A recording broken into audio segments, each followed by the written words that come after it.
잠도 좀 달아보죠 여러분들. 아이고 오늘 하루도 네, 일하시고 오시느라고 고생 많으셨습니다.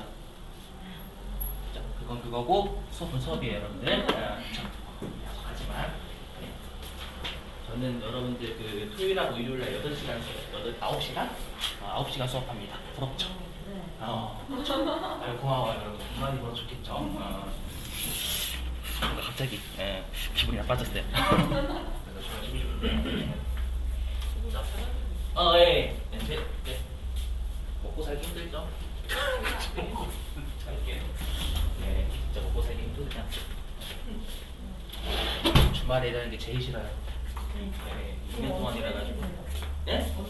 저요? 안 싫어요. 노예 계약. 노예. 빼줄게. 이렇게. 너 쉬게 해줄게. 선생님이 오면 어떡하냐. 네가 좀 해줘야지. 네. 그죠? 거기서부터 시작이 됐어요. 그래서 그거 있잖아요. 우리가 그 인터뷰에서 그때부터였어요. 그게 있잖아요. 여러분들 그 조사에서. 그죠? 그때부터였을 거예요.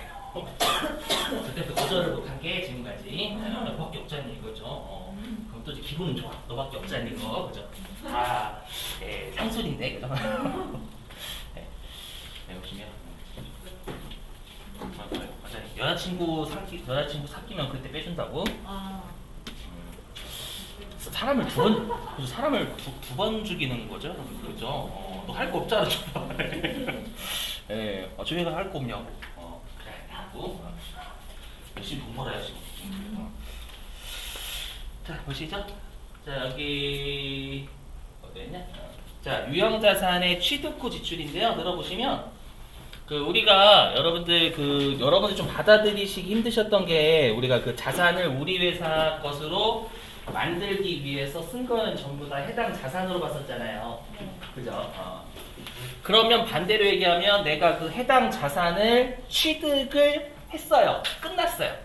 끝나고 그 이후의 지출은 우리가 이미 자산 취득은 끝났으니까 원칙은 비용이에요. 여기까지 되셨죠? 근데 우리가 사용 목적으로 보유하는 자산이 어떤 자산하고 어떤 자산이라고 배우셨어요? 사용 목적으로 가지고 있는 자산. 그게 유형 자산하고 무형 자산이에요. 사용 목적으로 가지고 있는 게 유형 자산하고 무형 자산이고, 유형 자산의 형태가 있는 놈, 무형 자산의 형태가 없는 놈. 그죠? 무슨 말이냐? 우리가 유형 자산하고 무형 자산은 내가 그 건물 예를 들게요. 건물의 취득이 끝났어요. 근데 건물이 계단밖에 없는 거예요. 20층인데. 그럼 사람들이 20층에 내가 20층에서 무언가를 사야 되는데 거기에 계단밖에 없으면 여러분들 가기 싫죠. 그죠? 그래서 건물을 설치를 다 한 다음에 거기에다가 엘리베이터를 여러분들 설치하는데 한 2억 썼대요. 예를 들어가지고. 그러면 엘리베이터를 설치하면 그 건물의 사용 가치가 늘어요, 줄어요, 변함없어요? 늘죠. 당연히 계단밖에 없었다가 엘리베이터나 에스컬레이터를 설치하면 사용 가치가 는단 말이에요. 맞죠? 그러면 이건 분명히 취득 끝나고 이후의 지출이지만 해당 건물의 가치가 는 거기 때문에 건물로 처리할 수 있겠죠. 이해되셨어요? 그래서 우리가 조심하실 게 뭐냐? 원칙은 취득 이후의 지출은 비용이 맞아요. 하지만 유형 자산이나 무형 자산은 여기 해당 자산의 가치를 증가시키는 지출이 있고요. 그리고 앞으로 여러분들이 자주 보실 말인데 우리가 사용을 하는 자산이 유형 자산하고 무형 자산이죠. 유형 자산하고 무형 자산 같은 경우에는 사용 기간을 내용 연수라고 불러요. 맞죠? 사용 기간을 내용 연수다라고 부릅니다. 사용 기간을 내용 연수라고 불러요. 그래서 내용 연수를 연장시킨다라는 건 사용 기간을 늘려준다는 얘기예요. 예를 들면 자동차 신형 엔진 갈아 띄워가지고요. 자동차가 그만큼 더 오래 탈 수 있게 된 거예요. 그럼 이것도 자동차의 가치를 늘렸다라고 봐가지고 자산으로 처리해야 되겠죠. 이 지출은 자산의 가치를 늘려준 거니까. 그죠? 자, 근데 이제 여러분들이 가장 힘들어하시는 게 뭐냐면 여기 지출의 이름이 좀 괴상망측해요. 우리가 자산 처리해라고 하면 자산적 지출 이렇게 하면 되죠. 그죠? 하면 얼마나 좋아. 맞죠? 근데 이게 옛날에 회계를 우리나라에 들여오신 분들, 조상님들이라고 할게요. 조상님들이 이 용어를 쓰셨고 이 용어가 우리가 회계에서 정형화가 됐어요. 뭐냐면 우리가 자산으로 처리하는 걸 회계에서 자본적 지출이라고 표현해요. 외우셔야 돼요. 아시죠? 자본적 지출로 처리하세요라고 하면 그건 자본 처리하라는 얘기가 아니라 자산 처리하라는 얘기예요.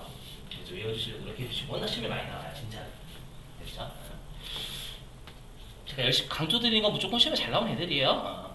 자, 그러면 우리가 이러한 지출이 자본적 지출이다라는 걸 외워주셔야 됩니다.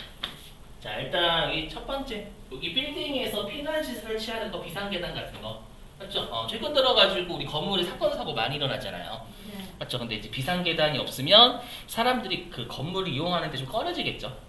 그죠? 그래서 우리가 비상계단이나 이런 것들 설치하면 해당 자산의 가치가 증가하는 거니까. 제가 방금 사례 들었던 게 요거 엘리베이터나 히터나 에어컨 설치하는 건물에 맞죠? 그런 것도 분명히 해당 건물의 가치를 증가시키는 지출이 맞고요. 그죠? 자, 그래서 이런 말들이 있으면 여러분들은 자본적 지출이고 얘를 자산 처리해야 된다를 외워주셔야 돼요. 아시죠? 그래서 예를 들면 이 자본적 지출이 기계장치에 대한 자본적 지출이다라고 문제에서 주면 차변의 기계장치를 늘리셔야 된다는 얘기예요. 이해되시겠죠? 건물에 대한 자본적 지출이다라고 하면 건물로 처리하시면 되는 거고요. 되시겠어요? 자, 한번 사례 들어볼게요. 처음 보시는 거니까 워낙 계속 시험에 많이 내요. 정말로요. 보시면 자, 건물에 대하여 엘리베이터를 설치하고 주식회사 민국에게 현금 700만 원을 지출하였다. 자본적 지출로 처리할 것. 그럼 계정과목 뭐로 잡으란 얘기예요? 그렇죠. 건물로 잡으란 얘기예요. 건물에 대한 자본적 지출했고 자본적 지출은 자산이니까 그 자산적이 건물이잖아요. 그렇죠? 어떻게 하시냐면 차변에 건물, 대변에 현금 이렇게 끊으시면 된다는 얘기예요. 되시겠나요? 외워주시고 자, 넘어갈게요. 자, 두 번째는 더 괴상망측해요. 수익적 지출. 누가 만들었는지 몰라도 참 그죠? 공부하는 사람 입장에서 좀 힘들어요. 자, 수익적 지출이다라고 하면 왠지 수익으로 처리해야 될 지출인 거잖아요. 맞죠? 근데 이건 뭐냐면 결론부터 말씀드리면 비용으로 처리하라는 걸 우리가 수익적 지출이라 불러요.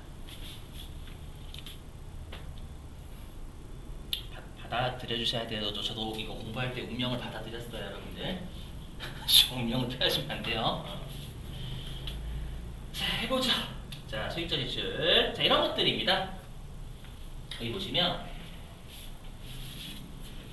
자, 건물이나 벽에 도장했다가 뭘까요? 도장. 그렇죠, 맞아요. 우리가 속된 말로 도배, 맞죠? 도배하는 거, 페인트 칠하는 겁니다. 이거 페인트 칠하는 건 여러분들 해당 자산의 가치를 늘리는 거예요, 원상복구예요?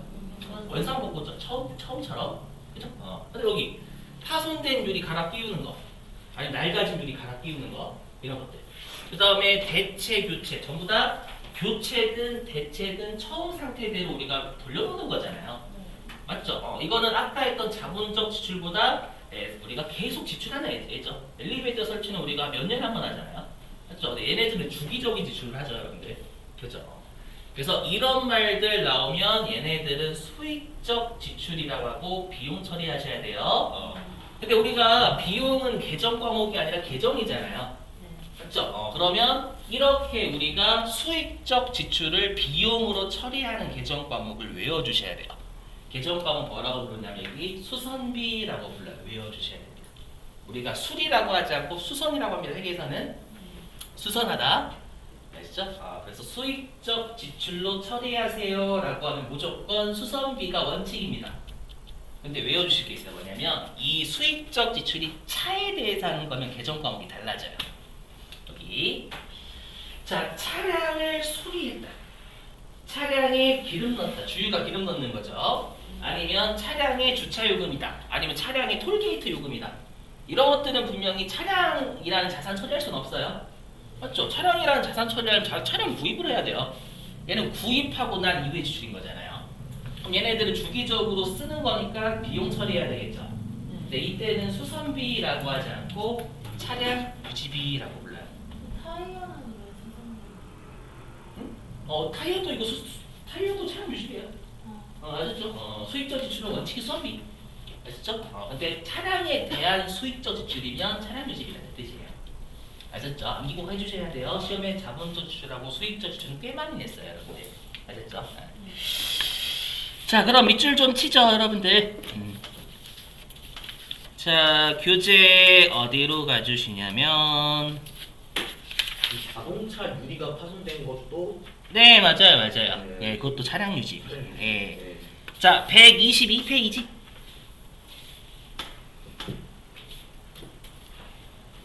자, 122페이지에 네모 3번 유형자산의 취득후 지출 있죠? 네. 예, 거기에 별표 좀 치시고. 네, 거기에다가 회차 좀 적어주세요, 여러분들. 거기에 회차 좀. 자, 92회 10번. 92회 10번. 그 다음에 92회 4-5. 92회 4-5. 그 다음에 93회 4-2. 93회 4-2. 다시 한번 92회 10번, 92회 4-5번, 93회 4-2번 됐죠? 좀 이따가 풀 거고요. 일단 밑줄 좀 칠게요. 자, 가로 1번. 자, 제목의 밑줄입니다. 자본적 지출 자산 처리라는 거 외워주시고, 그러면 우리가 자본적 지출이 뭐냐? 자, 첫 번째 줄 끝에 생산 능력 증대부터 말한다까지 밑줄입니다. 자, 생산 능력 증대. 우리 회사가 우리 회사가 생산 능력이 증대됐다라는 그만큼 주문이 물밀듯이 들어오는 거죠. 그러니까 생산 설비 늘리는 거 아니겠어요? 그죠? 그다음에 내용 연수 연장. 요게 사용 기간을 연장시키는 거. 그다음에 상당한 원가 절감도 당연히 우리가 자산 처리해야죠. 상당한 원가 절감이나 품질 향상을 가져오는 경우에 지출을 말한다 해주시고, 자, 그리고 사례도 외워주셔야 돼요. 사례 동그라미 1번 밑줄입니다. 자, 엘리베이터 또는 냉난방 장치의 설치 밑줄 치시고, 그 다음에 동그라미 3번도 전부 다 밑줄이요. 빌딩의 피난시설을 설치, 개량, 확장, 증설 등 자산의 가치를 증가시키는 것 해주시고, 자, 그 다음에 가로 2번도 제목 밑줄입니다. 수익적 지출 비용 처리 밑줄 치시고, 자, 일단 첫 번째 줄 거기까지만 밑줄, 지출까지만 밑줄. 첫 번째 줄 수선 유지를 위한 지출 밑줄, 유형 자산의 수선 유지를 위한 지출까지 밑줄 치시고, 자, 사례 있죠, 사례. 사례 동그라미 1번 밑줄입니다. 건물 또는 벽에 도장 밑주시고, 건물 또는 벽에 도장 밑주시고, 네. 그 다음에 동그라미 2번 대체 밑줄입니다, 여러분. 동그라미 2번 대체 밑주시고, 그 다음에 동그라미 3번도 대체 밑줄 쓰시고, 그 다음에 동그라미 4번 교체 밑줄 쓰시고, 그 다음에 동그라미 5번 교체 밑줄 쓰시게요. 그리고 얘는 아래에 차변의 개정 과목 수선비 있죠, 여러분들. 수선비에 밑줄 치시고, 거기다가 이거 적으시면 되겠죠. 요거 그죠? 요거 적으시면 되겠죠. 빨간색으로 돼 있는 거.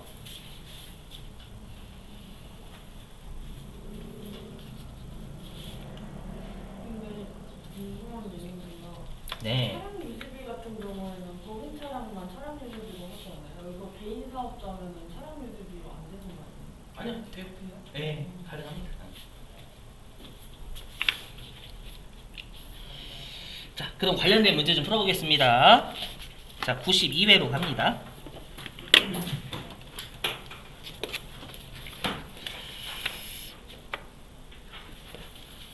자, 어디냐면 342페이지.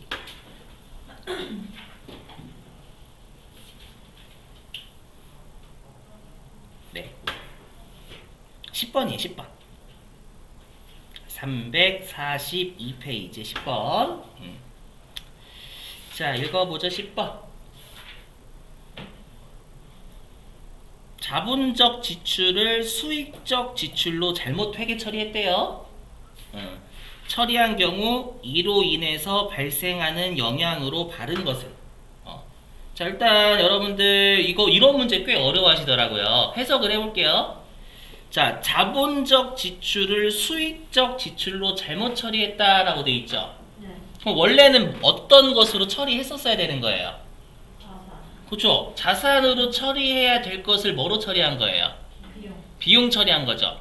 네. 그죠? 그럼 여러분들이 해석하시면 이거는 비용이 과대돼요, 과소돼요? 과대.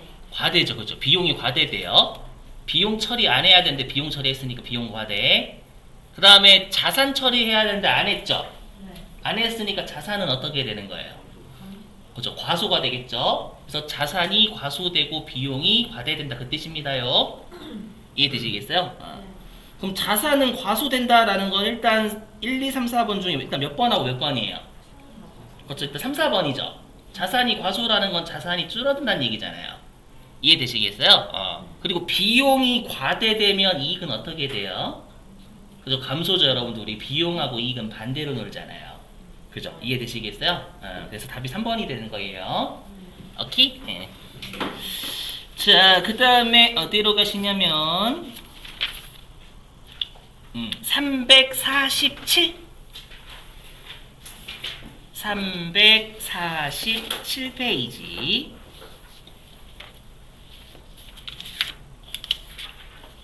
자, 347페이지에 몇 번이냐면 거기 5번입니다. 5번.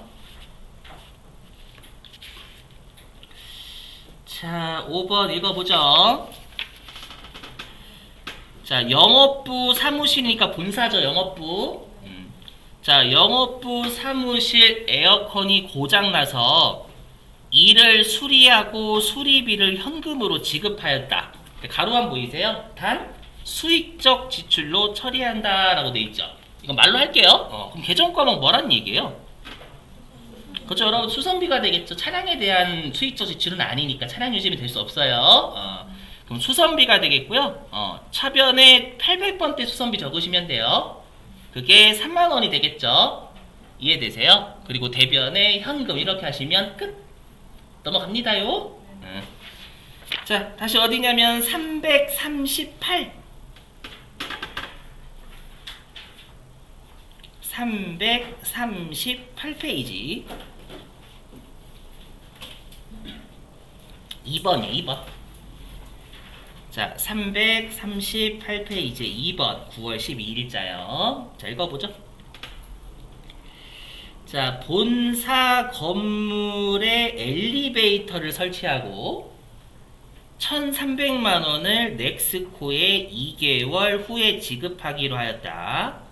자, 건물에 대한 보이시죠? 자본적 지출로 회계 처리라고 돼 있잖아요. 그러면 일단은 자본적 지출 개정 과목 뭔가요? 그렇죠, 건물이죠. 자산 처리해야 되는데 그게 건물에 대한 자본적 지출한 거니까 이해되세요? 그럼 차변에 건물 1,300만 원 되겠죠, 여러분들. 대변은 개정 과목 뭐예요? 그렇죠, 미지급금이어야 돼. 왜냐면 건물은 재고 자산이 아니니까. 이해되시겠어요? 그래서 대변에 미지급금 1,300만 원 하시고 넥스코 거시면 되겠죠. 미지급금에 채무니까. 되셨죠? 아래 3번도 볼게요. 3번. 아래 3번도 보죠. 3번도 은근 나와요. 자, 9월 20일. 자, 삼촌 컴퓨터로부터 컴퓨터 11대를 구입. 예, 거기에 골뱅이는 단값 하나당 가격입니다, 여러분들. 하나당 175만원이 되게 단가에 골뱅이 이렇게 쓰거든요. 11개를 총 175만원 주고 샀다 그 뜻 아닙니다. 한 대당 175만원에 곱하기 11 하시면 됩니다. 자, 이중 10대는 판매용이라고 돼 있죠. 판매용으로 외상 구입했으며 그럼 10대의 개정 과목 뭐란 얘기예요? 맞아, 상품입니다. 판매 목적으로 구입하면 우리가 재고자산이라고 하잖아요. 맞죠? 얘는 상품이 되겠죠. 계속 한 대는 업무용으로 현금 결제하였다. 업무에 사용하기 위해서 한 대 샀다는 얘기잖아요. 얘는 뭘까요? 그죠? 비품이에요, 비품. 이해되시겠어요? 판매하기 위한 목적이면 재고자산인 거고 사용할 목적으로 보유하면 유형자산이잖아요. 그죠, 여러분들? 그래서 우리가 1,750만원은 상품이 되겠고요. 이해되세요? 곱하기 10대 하시면. 오케이? 차변에 상품 1,750만원. 이해되시겠어요? 응. 그리고 차변에 비품 175만원. 되셨죠? 그 다음 대변의 계정가은 뭐예요? 10대는 그렇죠. 외상매입금이죠. 상품이라는 재고자산을 외상으로 샀으면 외상매입금이죠, 여러분들. 그렇죠? 그래서 대변의 외상매입금 1,750만원, 대변의 현금 175만원 이렇게 하시면 되겠네요. 어렵지 않으시죠, 여러분들? 자, 됐습니다.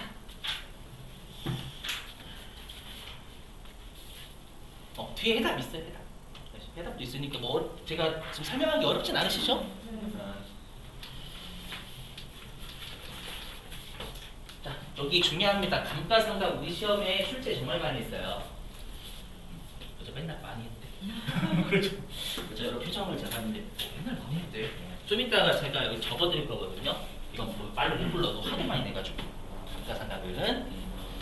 자, 근데 이게 좀 중요해요. 이렇게 보시면 감가상각의 회계처럼. 자, 잘 들어보셔야 돼요, 여러분들. 제가 지금 설명하고자 하는 게 회계 전반에 걸쳐서 계속 나와요. 해볼게요. 자, 뭐냐면 자, 들어보실게요. 자, 여러분들 제가 여러분들한테 몹쓸 짓을 했어요. 뭐냐면 자랑하는 겁니다. 여러분들 저는 엄청나게 잘 살아요, 부자예요, 막 그런 거예요. 아시죠? 제 꼴불견. 그래서 제가 여러분들한테 제가 차가 비싼 거 있다라고 계속 자랑했어요. 제가 차 비싼 거 타고 다녀요. 장난 아닙니다, 제 차. 그리고 이제 여러분들 그래서 선생님 얼마짜리 차 타고 다니시는 데서 제가 여러분들한테 장부를 보여드린 거예요. 장부를 보여드렸더니 1,500만 원이에요. 여러분들은 참 저 새끼 뭐지 이런 생각하시겠죠. 1,500만 원? 야, 그 차가 엄청나게 비싼 차니? 맞죠? 근데 제가 1,500만 원 이렇게 보여드리는 게 아니라 여러분들한테 어떻게 보여드렸냐면 10억 빼기 9억 8,500만 원 이렇게 보여드린 거예요. 느낌이 다르죠? 10억 빼기 9억 8,500만 원이라고 10억 주고 산 차인데 오래 타다 보니까 9억 8,500만 원 까져서 지금 1,500만 원 남아있다 이런 느낌이잖아요. 이해되시겠어요? 그래서 분명히 전자는 뭔가 직접적으로 그러니까 단지 1,500만 원 표시하냐 회계에서 아니면 10억 빼기 9억 8,500만 원에서 1,500만 원으로 표시하냐 이 느낌이 좀 달라요. 이해되세요? 그거에 대해서 해볼게요. 여러분들 보시면 자, 여기서는 우리가 표시하는 방법을 잘 보셔야 돼요. 교재 없습니다. 보시면 자, 2022년 올해 1월 1일 우리가 탈 것들을 구입하면 계정 과목이 전부 다 차량 운반부였죠. 적게요. 그렇죠? 차량 운반부를 100만 원의 현금으로 지급하고 취득하였다. 라고 돼 있어요. 자, 근데 우리가 차량 운반부는 유형자산이다 보니까 사용기간이 있잖아요. 그래서 내용연수가 사용기간 의미해요. 그래서 차량 운반부의 내용연수는 5년이다 라고 가정을 해보겠습니다. 그럼 여러분들 우리가 이 감가상각은 좀 이따 할 거지만 감가상각이 결산이거든요. 12월 31일 날에 하는 결산입니다. 아시죠? 그러면 우리가 상식적으로 내가 1월 1일 날 차 샀죠. 그럼 올해 12월 31일까지 몇 년 타는 거예요? 1년은 탔죠. 그럼 1년 탔으니까 1년은 감가상각을 해야 돼요. 1년 사용한 거니까 이해되시겠어요? 그럼 상식적으로 얼마 비용하면 될까요? 상식적으로 생각해, 상식적으로. 20만 원 하시면 되겠죠. 100만 원 나누기고 1년에 20만 원씩 5년 하면 총 100만 원 가까는 거잖아요. 이해되시겠어요? 자, 보시면 1월 1일 날 이렇게 처리했을 겁니다. 차변에 차량 운반부 100만 원, 대변에 현금 100만 원. 이렇게 처리했을 거예요. 1월 1일 날은. 그렇죠? 이거를 보여드리고 싶은 게 아니라 12월 31일까지 집중하셔야 돼요. 자, 이제 12월 31일에 회사가 감가상각비 20만 원을 계상을 했답니다. 이렇게 잡았겠죠. 그럼 비용을 늘렸을 거 아니에요, 여러분들. 맞죠? 그래서 차변에 감가상각비 20만 원, 그리고 대변에 차량 운반부를 직접 까버립니다. 20만 원. 됐죠? 그래서 여기 위에는 직접법 보이세요? 직접법은 뭐냐면 똑같은 계정 과목을 사용해서 우리가 까는 것을 직접 차감한다라고 해요. 직접 차감하는 건 직접 차량 운반구라는 계정 과목을 직접 까는 거잖아요. 되시겠어요? 그러면 이렇게 보시면 그럼 재무상태표에 다른 건 무시하고 차량 운반구만 보면 차량 운반구는 얼마로 표시가 되어 있을까요? 재무상태표에 좀 80만 원 표시되겠죠. 왜냐면 100만 원에서 직접 20만 원 깎거든요. 대변으로. 그래서 차량 운반구는 이렇게 12월 30일에 올해 연도 말에 80만 원으로 표시가 될 겁니다. 그럼 방금 제가 사례로 든 거면 그냥 1,500만 원 이렇게 표시한 건 똑같죠. 이해되세요? 근데 이제 두 번째 넘어갈게요. 이제 두 번째는 뭐냐면 간접법. 이거는 아까 했던 10억 빼기 9억 8,500만 원 이렇게 표시하는 겁니다. 그래서 보실게요. 똑같아요. 여기까지 똑같아요. 여기까지는 아시죠? 여기까지는. 제가 지금 하고 싶은 건 뭐예요? 100만 원 주고 샀던 차인데 1년 타다 보니까 20만 원 까여서 80만 원 남아있다 이렇게 보여주고 싶은 거잖아요. 이해되세요? 그럼 대변에 차량 운반구를 직접 빼면 돼야 안 돼요? 안 돼요. 대변에 차량 운반구 쓰면 여전히 차량 운반구는 그냥 80만 원 이렇게 표시가 될 거란 말이에요. 맞죠? 그래서 대변에 차량 운반구를 대신할 계정 과목 하나를 회계에서 어거지로 만들어냈어요. 이거 어거지 계정 과목, 맞죠? 그게 뭐냐면 우리가 감가상각 무계획이라고 해요. 이 뜻이 뭐냐면 회계에서는 무게가 무적의 같은 말이에요. 감가상각이 쌓여져 있는 금액이다 이 뜻입니다. 그러니까 직접 차량 운반구를 대변으로 써버리면 그러니까 차량 운반구를 빼주는 계정 과목 하나를 회계에서 창조해낼 거예요. 아시죠? 감가상각 무계획 이렇게 적고 여기에 너는 차량 운반구를 대신 계속 따라다녀라 라고 표시를 하는 겁니다. 아시죠? 그래서 어떻게 표시가 되냐 보시면 차량 운반구를 쓰지 않고 차량 운반구를 간접적으로 까는 감가상각 무계획이라는 계정 과목을 창조해낸 거예요. 아시죠? 그럼 어떻게 표시가 되냐? 자, 재무상태표에 일단 차량 운반구는 여전히 100만 원이죠. 얘는 감가상각 무계획이지 차량 운반구 아니에요. 이름은 감가상각 무계획이잖아요, 여러분들. 그죠? 그래서 차량 운반구는 여전히 100만 원 이렇게. 그렇죠? 자, 근데 이 감가상각 무계획은 대변태생이잖아요, 여러분들. 그렇죠? 그럼 대변태생이니까 얘가 차량 운반구랑 같이 다니거든. 항상 같이 운영 공동체. 항상 얘네들은 이 차량 운반구가 주인님, 얘가 쫄따구라고 생각하시면 돼요. 아시죠? 그럼 차량 운반구가 100만 원 이렇게 가고 있는 거예요. 그럼 같이 붙어 다니니까 재무상태표에 표시할 때만큼 같은 쪽에 위치하고 있어요. 아시죠? 그럼 얘는 대변에 있는데 주인님이 차변태생이잖아요. 그럼 차변으로 옮겨줘야 돼요. 그러면 플러스 20이 차변으로 이항되면 마이너스 20이 되겠죠. 이해되세요? 그래서 이렇게 감가상각 무계획 마이너스 20만 이렇게 되는 거예요. 대변에 플러스 20이니까 차변으로 이항은 마이너스 20이죠. 이해되세요? 이 말은 뭐냐면 차량 운반구가 이렇게 100만 원으로 다니고 있는 거예요. 나 100만 원 주고 산 차다. 라고 감가상각 무계획이 20만 원 1년 탔으니까 20만 원 까졌잖아요. 이렇게 따라다니는 겁니다. 이해되세요? 그래서 이렇게 해서 얘가 80만 원이 남아있는 거죠. 되시죠? 그럼 만약에 2년 탔으면 이 감가상각 무계획이 얼마가 될까요? 그렇죠. 40만 원이죠. 그러면 이제 60만 원 되는 거고. 이해되세요? 그래서 얘는 그냥 여러분들이 차량 운반구를 직접적으로 까면 안 되니까 간접적으로 까는 계정 과목 하나를 만들어낸 거예요. 되셨어요? 그럼 우리가 실제로 기업이 어떻게 표시하는지 보여드릴게요. 이미 그 검색을 해놨는데 여기 보시면 이렇게 해요. 이거 뭐야?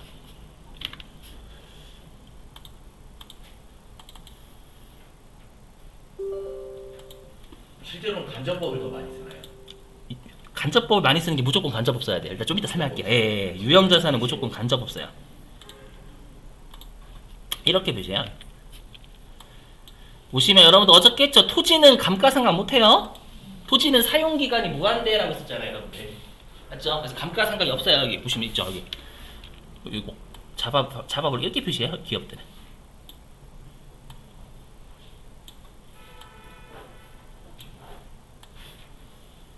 감가상각 누계액은 감가상각 자산에 다 달라붙어 있어요. 그럼 해석해 볼게요. 보시면 이 회사는 건물을 대략 12억 8천만 원 주고 산 거예요. 되셨죠? 근데 여태까지 건물을 사용하다 보니까 한 5억 6천만 원 빠져 있다는 뜻이 해석을 하자면 이해되시겠어요? 그다음 마찬가지로 기계장치가 130억 주고 샀어요. 근데 기계장치 계속 사용하다 보니까 113억 까진 거예요. 되셨죠? 마찬가지로 여기 차량 운반부도 비싼 차는 아니네요. 그렇죠? 1억 2천만 원짜리인데 좀 다 탔네요. 그죠? 얘는 다 까졌죠, 여러분들? 이해되시겠어요? 그래서 이렇게 표시하고요. 유형자산은 반드시 이렇게 표시해야 돼요. 무조건 얼마 주고 샀는데 여태까지 사용하다 보니까 얼마가 차감됐다라는 거 꼭 표시해줘야 됩니다. 우리 회사의 업무와 관련돼서 사용한 애들이기 때문에. 아시죠? 얼마에 사서 얼마가 까졌는지를 다 보여줘야 돼요. 이해되시겠어요? 표시. 무조건 얘밖에 안 씁니다. 이거 어디 갔어? 그리고 이제 여러분들이 외우셔야 돼요. 어떻게 시험에 장난을 치냐면, 자, 들어보실게요. 나중에 우리가 장부조회라는 실기가 있어요. 문제에서 어떻게 물어보냐면, 이렇게 주고요. 다음에 차량 운반구의 장부 금액은 얼마인가 이렇게 줘요. 차량 운반구의 장부 금액. 장부 금액이 장부에 남아있는 금액이죠. 얼마라고 대답하셔야 될까요? 차량 운반구의 장부 금액. 80이라고 하셔야 될 대부분 얼마를 답으로 하시면 100만 원이라고 답을 많이 해요. 여러분들이 만약에 100만 원으로 답을 하신 건 그건 취득원까지 장부 금액이 아니에요. 아시죠? 이거 잘 잡아요. 그래서 이렇게 시다발이 계정이라고 할 때 우리끼리 암호로 시다발이 계정 과목을 달고 다니는 애는 시다발이 계정 과목까지 고려한 후에 남아있는 숫자가 장부 금액이라는 거 꼭 명심하셔야 돼요. 아시죠? 많이 중요합니다, 여러분들 꼭. 자, 그럼 질문입니다. 그럼 회계에서는 분명히 아까 했던 전자, 직접 차감보다는 후자, 간접 차감이 훨씬 유용하죠? 아닌가? 우리 입장에선 간접 차감이 짜증나긴 하지만, 그렇죠? 짜증나긴 하지만 이용자들한테 유용한 정보는 분명히 후자예요. 표정이 안 좋으신데 아니에요? 동의할 수 없으세요? 그렇죠? 후자고요. 그러면 우리가 전자를 배척하냐? 아니, 전자도 씁니다. 뭐냐? 들어보세요. 뭐냐면 여러분들 우리가 제가 만약에 원래 그지였다가 벼락부자를 했대요. 그럼 자랑하고 싶지 않아요, 뭔가? 맞죠? 뭐 자랑하고 싶지 않아요. 여러분 내가 처음에 그지였다가 로또 한 20억에 당첨돼가 차 비싼 거 산 거야. 그럼 자랑하고 싶죠. 그러면 10억 빼기 9억 9천만 원 이렇게 해서 1,000만 원 됐다고 표시해줘야 이거 너 부자였구나. 이렇게 하는 거지만 제가 만약에 이재용 부회장이에요. 1,000만 원 이렇게 보여주면 사람들이 그지네 이렇게 생각해요? 맞죠? 이재용 부회장은 1,000만 원이라 표시해도 오래 탔겠지 생각할 거 아니에요, 여러분들. 맞죠? 뭐 재벌이 여러분 1,000만 원짜리 차를 타고 다녀요. 이해되세요? 그러니까 사람의 취향 타듯이도 마찬가지예요. 회계는 분명히 간접 차감하는 게 유용하지만 직접 차감하는 것도 허용을 해요. 취향 차이입니다. 아시죠? 하지만 외우실 건 유형자산은 무조건 감가상각 무계획이라는 간접 차감 계정 방법을 외우고 다녀야 돼요, 무조건. 아시죠? 외워주시고 이렇게 해주시고. 자, 됐습니다. 넘어가겠습니다. 좀만 더 할게요, 여러분들. 자, 이제 방금 했던 건 뭐냐면 우리가 감가상각을 제대로 배운 게 아니라 회계에서 표시를 어떻게 하는지 감가상각 가지고 연습한 거예요. 아시죠? 이런 애들이 앞으로 계속 나올 거예요. 치다발이게 적어갖고요. 치다발이에요. 네, 농담입니다. 자, 그리고 우리 외워주셔야죠, 여러분들. 우리가 어저께 자동결산이라고 해가지고 자동결산이 뭐였었냐면 컴퓨터에 금액만 입력하면 컴퓨터가 자동적으로 우리가 12월 31일자 분계를 생성해주는 거였잖아요.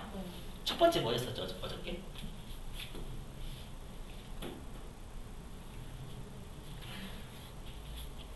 조용한데? 어저께 자동결산 하나 있었는데. 자, 미술 좀 치러 갈게요, 여러분들. 괜찮아요. 이런 익숙함, 많이 익숙해요. 어디 있냐면요, 257페이지. 교재 257.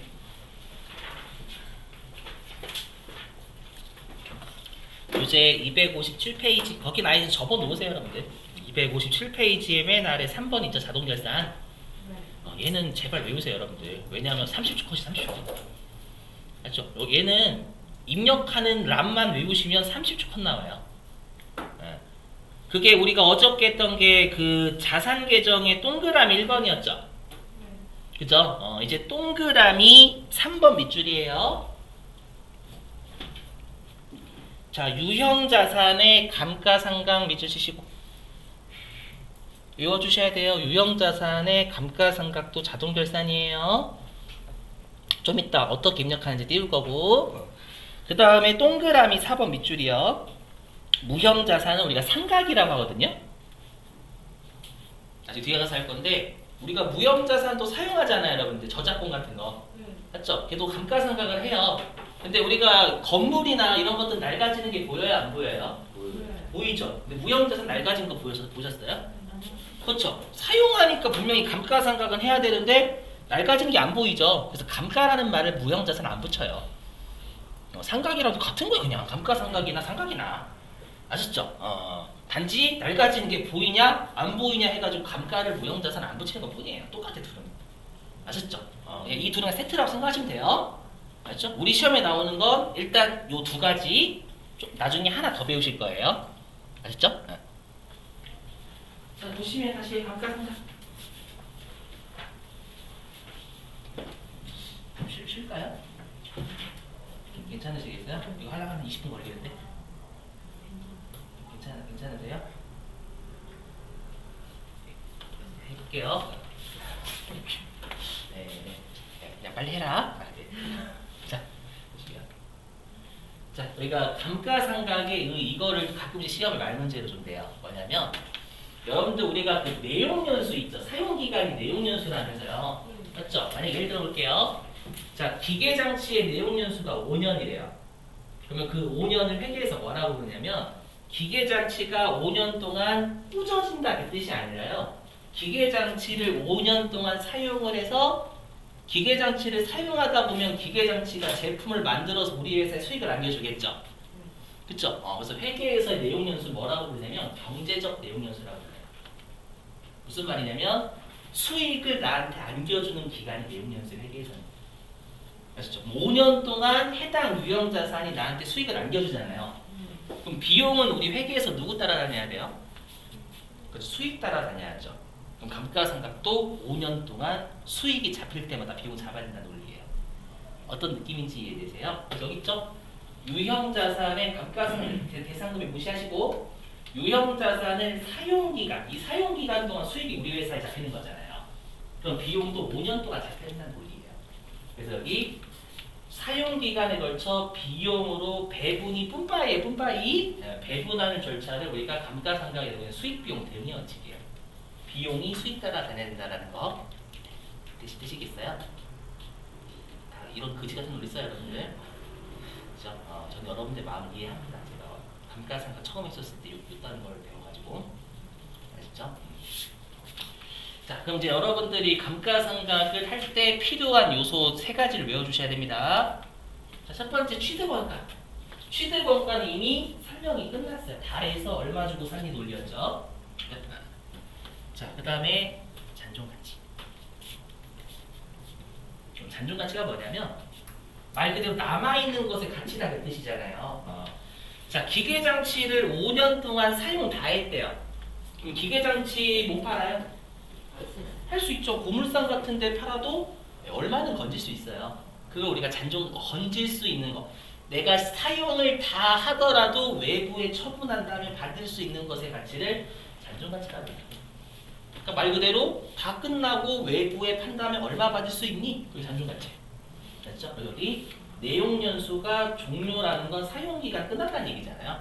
끝나고도 외부에 판다면 받을 수 있을 것 같은 금액을 잔존가치다라고 불러요. 아시죠? 자, 그 다음에 내용연수는 사용기간이라고 했죠. 조심하실 건 이걸 시험에 어떻게 장난을 치냐면 실제 사용기간이다라고 장난을 쳐요. 근데 기계를 5년 동안 사용할지 안 할지는 며느리도 몰라요. 그렇죠? 우리 회사가 5년 사용할 것 같다라고 추정했는데 회사에 주문이 너무 들어오는 거예요. 그럼 기계 자체 계속 돌려야 되죠, 여러분들. 그럼 5년보다 내용 연수는 짧아질 수 있어요. 또는 우리 회사가 너무 이제 코로나의 특혜를 받는데 거리두기 해제하고 그러다 보니까 주문이 좀 안 들어와요. 그럴 수 있죠, 여러분들. 그래서 제가 알기로는 어쨌든 넷플릭스 뭐 가입자 수 많이 감소했다면서요. 넷플릭스가 그 코로나 혜택 보지 않았나요, 여러분들? 사람들이 집안에 있으니까 넷플릭스 보는 거잖아요. 이제 코로나 이제 그 해제되고 그러니까 가입자 수가 줄어들었대요. 그래서 그러니까 예를 들면 코로나 특혜를 받았던 애들이 이제 뭐 재택근무도 안 하고 맞죠? 다 이제 대면하고 그러잖아요. 그러다 보니까 이제 기계가 막 노는 거예요. 그럴 수 있겠죠, 여러분들. 그러면 사용 기간은 5년보다 더 길어질 거예요. 이해되시겠어요? 그래서 내용 연수는 예상되는 사용 기간이지 실제 사용 기간이 아니다라는 겁니다. 되셨죠? 넘어갑니다. 자, 이제 여러분들이 꼭 외우실 게 감가상각의 계산 방법, 특히 정액법하고 정률법은 꼭 외워주시려고 노력해 주셔야 됩니다요. 해보자.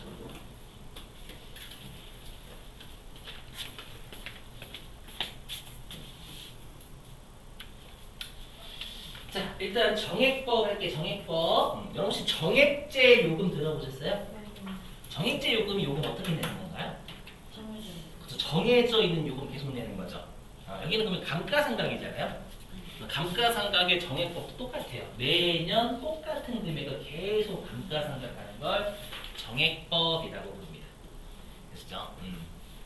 그럼 여기 정액법은 어떻게 하냐? 여기 보시면 외워주셔야 돼요. 정액법은 취득원가에서 잔존가치를 뺍니다.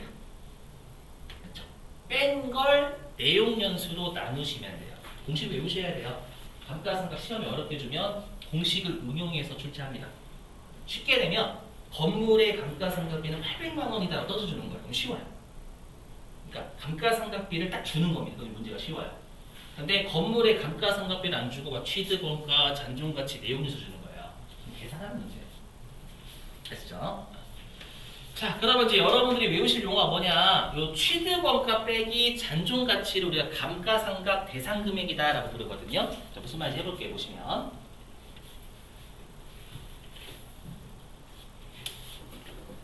좀 예를 들어보겠습니다. 자, 여기다 예를 들어볼게요. 여기다가 자, 취득원가가 100원이래요. 100원. 아시죠? 취득원가 100원이고 그 다음에 내용연수가 3년.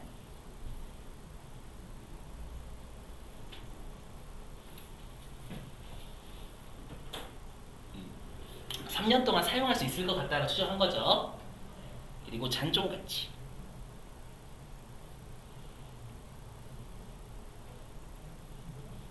잔존가치는 10원이래요.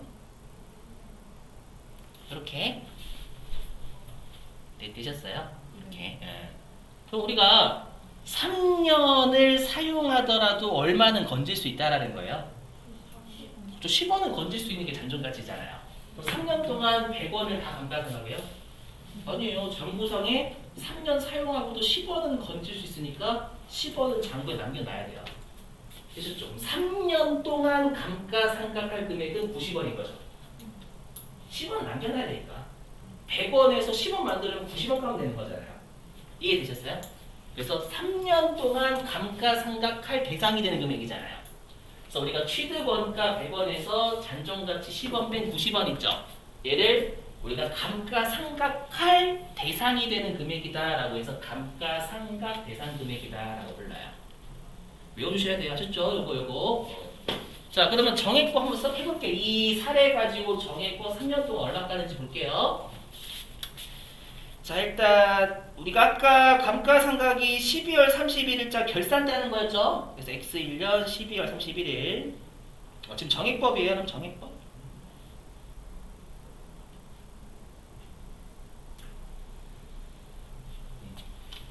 자, 그럼 어떻게 하냐? 정액법은 공식에 대입하면 자 취득원가 100원이죠. 100원. 여기에서 잔존가치 까는 거잖아요. 10원. 그리고 내용연수로 나눈다라고 했었죠, 여러분들.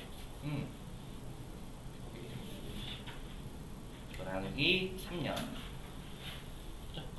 이렇게 하면 얘가 30원입니다. 30원.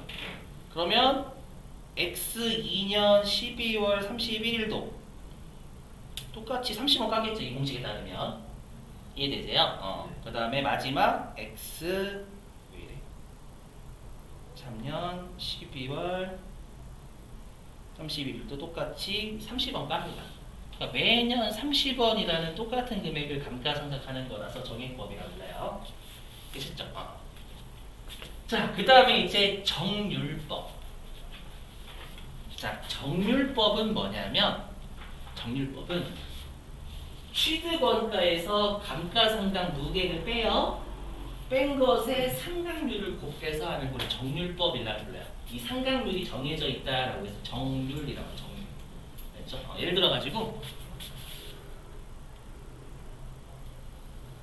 여기다 해볼게요. 정률법.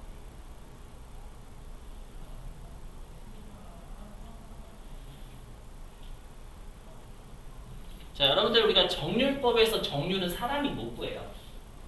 무슨 말이냐면 정교예요. 엑셀이나 기계가 거거든요. 아시죠? 그래서 상각률은 문제에서 줘요. 정률법에서 계산 문제는 상각률 꼭 줄 수밖에 없어요. 알죠? 예를 들어 가지고 정률법에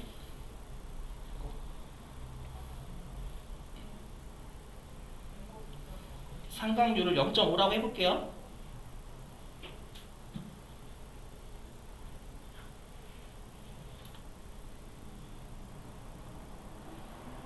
가정이에요, 여러분들. 실제로 정률법의 상각률은 좀 숫자가 늘어요. 그렇죠? 가정. 자, 그러면 X 1년 12월 31일 날 공식에 대입해 볼게요. 자, 취득원가는 100원이죠. 그리고 감가상각 누계액은 얼마예요? 0. 감가상각 누계액의 뜻이 감가상각이 쌓여져 있는 금액이에요. 근데 내용연수 초기에는 아직 감가상각 한 번도 한 적이 없잖아요. 그럼 감가상각이 쌓여져 있는 금액은 초창기는 0이에요, 무조건. 이해되시겠어요? 그래서 빼기 0 이렇게 돼요. 되셨나요? 여기에 상각률 0.5를 곱하는 거예요. 이렇게. 이해되세요? 그러면 X 1년도에는 50원을 감가상각하는 겁니다. 되셨어요? 이렇게. 네. 자, 그 다음에 X 2년 12월 31일. 자, 취득원가 100원이죠, 여전히. 감가상각 누계액은 얼마가 됐어요, 이제? 50원이죠, 50원. 50원. 감가상각이 이제 쌓여져 있는 게 50원이잖아요. 그죠?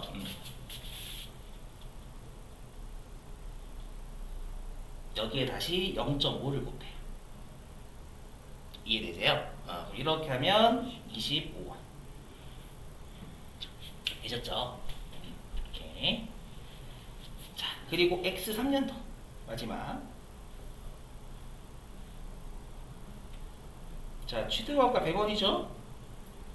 자, 감가상각비의 누적액은 얼마예요? 맞아, 75원이라고 대답하셔야 돼요. 1년도에 50원, 2년도에 25원이면 감가상각비가 쌓여져 있는 누적액은 75원이에요. 그죠? 자, 여기에 75를 빼는 겁니다. 이해되시겠죠? 여기에 다시 0.5를 곱하는 거예요. 대략 한 12.5원 나옵니다. 이게 정확하지 않아서 그래. 상각률이 원래 모든 감가상각 방법이 3년 동안 90원 까는 거 똑같아요. 알죠? 매년 이렇게 정액법처럼 같은 금액을 깔 거냐, 정률법처럼 초기에는 감가상각 많이 하죠.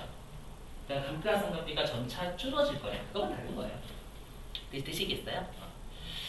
자, 마지막 연수합계법 하고 쉴게요, 여러분들. 자, 일단 연수합계법의 뜻이 뭐냐면 연수가 내용연수다 뜻입니다. 그러니까 내용연수를 합계한 방법이다 이 뜻이에요. 그렇죠? 내용연수를 합계한 방법이 연수합계법입니다.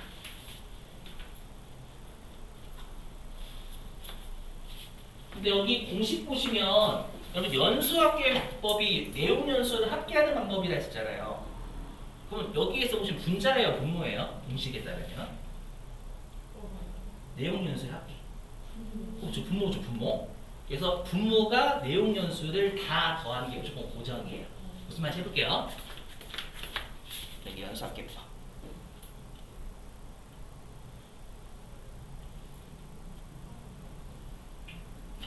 펜을 사야 되나요? 자꾸 이게 눌려가지고 저 비웃으시면 쓰시면 안 돼요, 여러분들. 저도 분명히 혜택을 좀 받고 싶어요. 어쩌겠어. 미칠 것 같아 지금. 요즘 스트레스 너무 쌓여가지고 흰머리가 자꾸 나고 있어요. 제 나이가 20대 초반인데. 네. 우리 이제 한 살씩 멀어지잖아요, 이제. 그죠? 기분이 몹시 좋아요. 통과된다면서 곧 그죠? 만 나이 우리나라만 쓰니까 만 나이래. 한 살씩 추가되는 거 우리나라만 쓰잖아요. 그죠? 여러분들도 이제 한 살이나 또는 생일 지나시면 한 살 어려지는 거고 생일 안 지나시면 2살 빼시면 돼요. 그죠? 앞으로 그렇게 얘기하시면 되지, 여러분들. 기분은 좋아요.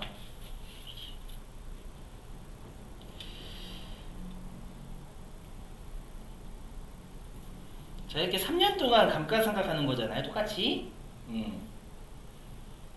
네, 연수합계법은 보시면 무조건 취득원가에서 잔존가치를 빼요. 그럼 취득원가 100원, 잔존가치 10원은 고정이죠. 그죠? 그래서 이게 100원 빼기 10. 얘는 그냥 이렇게 할게요. 좀 이렇게 갔다. 되셨죠? 그리고 곱하기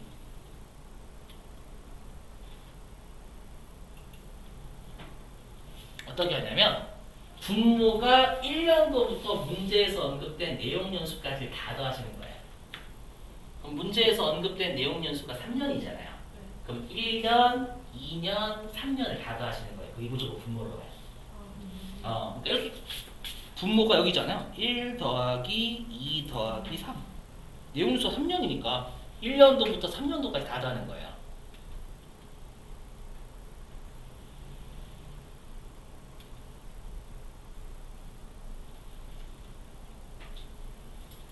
요렇게 되셨을까요? 이렇게 그럼 내용연수가 4년이면 어떻게 하시면 돼요? 그렇죠. 1년도부터 4년도까지 다 더하기 해보시고 분모를 보는 거예요. 되셨죠? 그리고 여기 이제 분자입니다. 분자 보시면 그러면 우리가 내용연수의 역순이라고 했잖아요. 역순은 반대라는 얘기죠. 그죠? 그래서 뭐냐면 X 1년도에는 첫해 내용연수니까 왠지 여기가 1, 이거 아니에요? 1이 와야 될 것 같고, 두 번째 내용연수에는 2가 와야 될 것 같고, 세 번째 내용연수는 3이 와야 될 것 같잖아요. 이게 역순이에요. 요거는 순차적으로 가는 거죠. 이게 반대야, 반대. 뭐냐면 그렇죠. 내용연수 초기에 1년도에는 3이와 1이 오는 게 가장 큰 거. 아시죠? 그 다음에는 2가 맞고, 그 다음에 3이 아니라 1 이렇게 떨어지는 거예요. 아시죠? 내용연수가 4년이면 X 1년도에는 여기가 4가 오면 되겠죠, 여러분들. 그죠? 여기는 2, 3, 그다음 2, 1. 이해되시겠어요? 무슨 말인지? 네, 그렇게 하면 좀 칸이 좁은데 X 1년도에는 얘가 계산하시면 45원이고요. X 2년도는 30원이고 X 3년도는 15원이에요. 보시면 아시겠지만 얘도 3년 동안 다 까면 90원 가요. 어떤 방법이든 5년 동안, 3년 동안 90원 까는 거 똑같아요. 되시겠어요, 요거? 이렇게. 자, 그러면 보시면 아시겠지만 연수합계법도 초기에는 감가상각 많이 하죠. 그랬다가 감가상각비가 점차 줄어들잖아요. 우리 시험에는 정액법하고 정률법 비교를 많이 해요. 왜냐면 실제 현실에서는 이 두 개만 써요. 정액법하고 정률법만 쓰거든요. 그래서 이 둘을 비교하는 문제를 실제 좀 많이 해요. 좀 보시면 정률법하고 정액법 비교하면 초창기에는 누가 감가상각을 더 많이 해요? 그렇죠. 여기 정률법이 더 많이 하잖아요, 초기에는. 그랬다가 시간이 지날수록 맨 마지막에 감가상각이 누가 더 커요? 정액법이 더 커요, 30원. 이해되시겠어요, 무슨 말인지? 오케이? 30원? X 3년도에 30원 정액법 감가상각하는 거고 정률법은 12.5원 하잖아요. 되시겠죠, 무슨 말인지?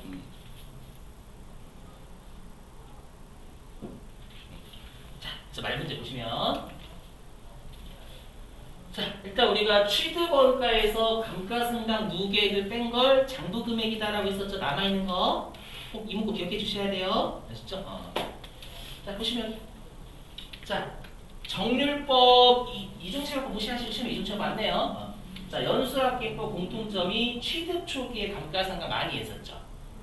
그리고 나중에는 계속 적어지잖아요. 자, 얘를 초기에 감가상각을 빨리 한다라고 해서 가속상각법이라고 안 해주셔도 돼요. 시험에 가속상각법이라고 출제 안 해요. 아시죠?